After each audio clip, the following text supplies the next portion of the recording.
现在是星期二，现在已经是下午了，已经是2点半了，差不多要3点了。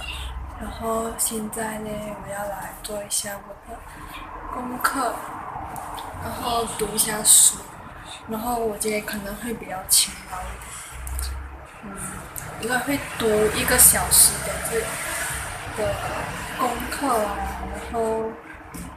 然后做完了过后就要看一下书。现在是早上的11点多了，然后我今天有点不舒服，然后现在要来剪片，有声音。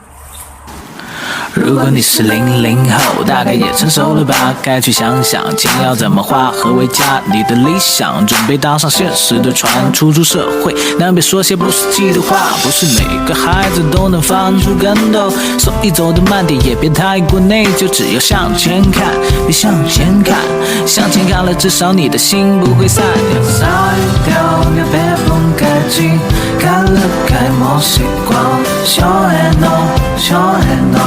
当高了大头等来小个高架和要跑掉，躺进公共人看我把 ski 那碰碰小爱浓。这个汤，后来喝了，我家人喝了2包的，就是这个。